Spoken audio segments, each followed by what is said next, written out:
کیا پورے 48 ایک ساتھ کریں گے نہ 10 حصوں میں کریں گے؟ بتائیے. ایک ساتھ انشاءاللہ. ایک ساتھ کرنے کے لیے دو چیزیں بہت ضروری ہے. کوئی بول سکتے ہیں کیا ہے وہ دو چیزیں؟ ایک دوسرے کو ایڈجسٹ کرنے کے لیے، ایک ساتھ کرنے کے لیے کیا کرنا پڑتا ہے؟ صبر کرنا پڑتا ہے، برداشت کرنا پڑتا ہے. تو جب ہم عہد کر رہے ہیں کہ ایک ساتھ صحیح عمرہ کریں گے تمام دعاؤں کے ساتھ، اذکار کے ساتھ اور سنن کے ساتھ، تو ہم کو تھوڑا بہت صبر کرنا پڑے گا، ایک دوسرے کو لے کر چلنا پڑے گا، برداشت کرنا پڑے گا. کریں گے انشاءاللہ. انشاءاللہ. عمرے کی نیت ہم لوگ کر چکے ہیں. اب جب تک حرم تک نہیں جاتے ہم، اس وقت تک تلبیہ پڑھتے رہنا ہے.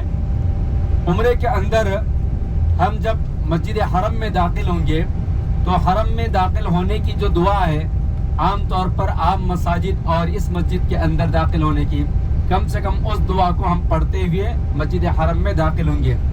بسم اللہ والصلاة والسلام علی رسول اللہ اللہم افتح لی ابواب رحمتک. بہت ساری الگ الگ دعائیں ہیں، ان میں سے ایک چھوٹی سی یہ دعا ہے. داخل ہونے کے بعد ہم سیدھا جو ہے حرم میں مطاف میں جائیں گے. جہاں حجر اسود ہے، یہ تو ممکن نہیں ہے کہ ہم جو ہے ڈائریکٹ حجر اسود کو بوسہ دے کر طواف شروع کر سکیں. بہت مشکل ہے، بہت مشکل ہے. اس لیے ہم جو ہے حجر اسود کی جانب جو گرین لائٹ ہے وہاں ہم سب پہنچیں گے. وہاں سے بسم اللہ اللہ اکبر کہہ کر حجر اسود کی طرف ایک ہاتھ اٹھا کر بتا کر جو ہے ہم وہاں سے طواف شروع کریں گے. پہلا طواف شروع ہونے کے بعد ہم رکن یمانی کے پاس آنے تک جو ہے جو دعائیں چاہیں ہم پڑھ سکتے ہیں، ذکر کر سکتے ہیں، اذکار پڑھ سکتے ہیں، قرآن کی تلاوت کر سکتے ہیں اور ہر زبان میں دعا کر سکتے ہیں. طواف شروع کرنے سے پہلے ہم تمام مرد حضرات سیدھا کھاندہ کھلا رکھیں گے. جس طرح پہلے عمرے میں ہم نے کیا تھا اس طرح جو ہے کھلا رکھیں گے. اور طواف شروع کرنے کے بعد جو ہے ہم حجر اسود کے پاس سے رکن یمانی تک جو دعائیں کرنا چاہیں کر سکتے ہیں. اس کے بعد رکن یمانی حجر اسود سے پہلے کا جو کونا ہے وہاں جب ہم پہنچتے ہیں آسانی کے ساتھ چھونے کا موقع ملتا ہے تو ہاتھ سے چھوئیں گے. ہم بوسہ وغیرہ دینا نہیں ہے. نہیں ملتا ہے تو ہم آگے بڑھیں گے. ربنا آتنا فی الدنیا حسنہ وفی الآخرۃ حسنۃ وقنا عذاب النار. اس دعا کا بار بار ورد کرتے ہوئے ہم آگے بڑھیں گے یہاں تک کہ حجر اسود تک پہنچ جائیں. حجر اسود کے پاس آنے کے بعد اب ہمارا ایک چکر ہو گیا. اس طرح جو ہے ہم 7 چکر کاٹیں گے. شروع کے 3 چکر مرد حضرات جو ہے تھوڑا سا تیز چلے جیسا کریں گے اور تیز چلیں گے، اس کو رمل کہتے ہیں. البتہ کھاندہ جو کھلا رکھیں گے ہم آخر تک کھلا رکھیں گے.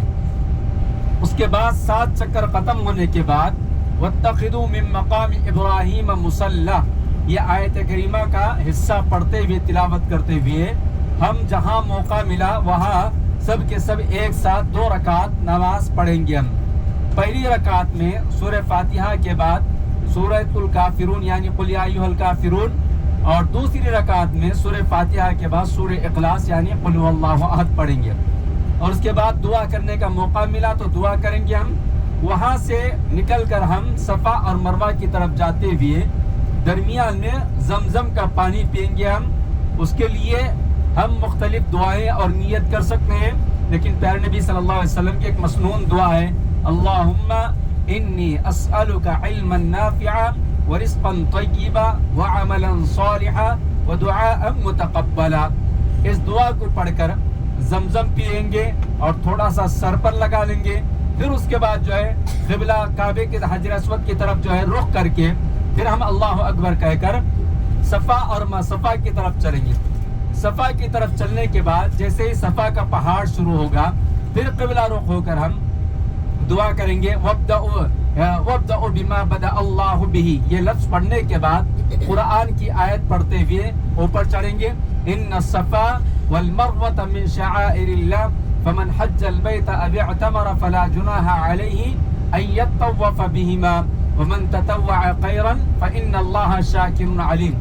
یہ آیت اس کے بعد لا الہ الا اللہ وحدہ لا شریک لہ لہ الملک ولہ الحمد وہو علی کل شیء قدیر، لا الہ الا اللہ وحدہ انجز وعدہ ونصر عبدہ وہزم الاحزاب وحدہ۔ اس کو ہم 3 مرتبہ دہرائیں گے، بعض روایتوں میں 7 کا بھی ذکر ہے، لیکن ہم جو ہے 3 مرتبہ پڑھیں گے۔ 3 مرتبہ پڑھنے کے بعد صفا پر دعا کرنے کا موقع ملا تو ہم دعا کر سکتے ہیں، موقع نہیں ملنے کی صورت میں اب ہم چلیں گے مروہ کی طرف۔ مروہ کی طرف جاتے ہوئے جہاں گرین لائٹ دیکھتے ہیں وہاں پر مرد حضرات دوڑیں گے باقاعدہ، اور خواتین نارمل انداز میں چل کر آئیں گی، اور صفا سے مروہ تک ہم کو جو دعائیں یاد ہے، جو ذکر یاد ہے، یا قرآن جو بھی ہم پڑھنا چاہیں پڑھ سکتے ہیں، ذکر کر سکتے ہیں، کوئی خاص دعا یا کوئی خاص عمل نہیں ہے۔ جیسے ہی مروہ پر چڑھیں گے تو پھر وہاں بھی جو ہے اس آیت کریمہ اور اس لا الہ الا اللہ کو جو ہے 3 مرتبہ پڑھتے ہوئے ایک چکر ہمارا ختم ہو جائے گا۔ اس طرح جو ہے ہم 7 چکر لگائیں گے، یعنی صفا سے شروع ہو کر مروہ پر ہمارا چکر 7واں ختم ہوگا۔ اس درمیان اگر نماز کا ٹائم ہو جائے تو جس وقت نماز کا ٹائم ہو جائے اسی وقت ہم جو ہے نماز پڑھ لیں گے۔ اس کے بعد ہم طواف یا پھر صفا مروہ میں ہے تو اس کو ہم کنٹینیو کریں گے۔ مثال کے طور پر ہم چوتھا طواف کر رہے تھے، نماز کے لیے کھڑے ہو گئے تو نماز پڑھیں گے، نماز کے بعد چوتھے سے ہم کنٹینیو کریں گے۔ صفا مروہ میں ہے، تیسرے چکر میں نماز کا وقت ہو گیا تو نماز پڑھیں گے اور تیسرا کنٹینیو کریں گے ہم۔ پھر اس کے بعد 7 چکر ہونے کے بعد حرم کے باہر آ کر ہم سب ایک جگہ کہیں جا کر جو ہے حلق کرائیں گے، یعنی سر کے بال نکالیں گے، اور پھر اس کے بعد خواتین اپنے اپنے روم میں جا کر، ہوٹل میں روم میں جا کر خواتین آپس میں، یعنی تو محرم کون ہے؟ شوہر ہے، باپ ہے، بیٹا ہے، بھائی ہے، یہی محرم ہے۔ ان محرم کے ہاتھ سے آپ اپنی چوٹی کے 1 پور کے برابر بال کٹ کروا لیں گے۔ اس کے بعد آپ بھی غسل کریں، اور پھر ہم لوگ بھی جو ہے حجام کے پاس سر منڈوانے کے بعد آ کر غسل کرنا ہے، احرام نکالنا ہے اور نارمل کپڑے پہن لینا ہے۔ یہ ہے عمرہ۔ انشاءاللہ ہم آسانی کے ساتھ عمرہ کریں گے اور سب ایک ساتھ کریں گے، دعائیں کریں گے اور اللہ تعالیٰ سے گڑ گڑائیں گے کہ اللہ تعالیٰ ہمارے اس عمرے کو بھی اور پہلے عمرے کو اور تمام عبادات کو قبول کریں۔ تو ہم یہ طائف کے میقات سے احرام باندھ کر، جس کو قرن المنازل بھی کہتے ہیں، سیل کبیر بھی کہتے ہیں، یہاں تک آ کر ہم احرام باندھ کر جا رہے ہیں۔ اللہ تعالی ہمارے اس عمرے کو قبول فرمائے۔ تلبیہ پڑھتے ہوئے بیٹھیں یا تھوڑی دیر آرام کریں بجائے غیبت کے یا ہنسی مذاق کے، کیونکہ ہم احرام کی حالت میں ہیں۔ احرام کی حالت میں ہم اپنے آپ کو بہت محتاط رکھنا چاہیے۔ اللہ تعالی ہمارے اس سفر کو قبول فرمائے۔ اگر کوئی ڈاؤٹ ہے، کوئی مسئلہ ہے، پوچھنا چاہے تو پوچھ سکتے ہیں۔ پھر اس کے بعد ہم ہوٹل جائیں گے، اطمینان کے ساتھ لگیج وغیرہ رکھ کر فریش ہو کر ایک ساتھ تلبیہ پڑھتے ہوئے انشاءاللہ حرم جائیں گے۔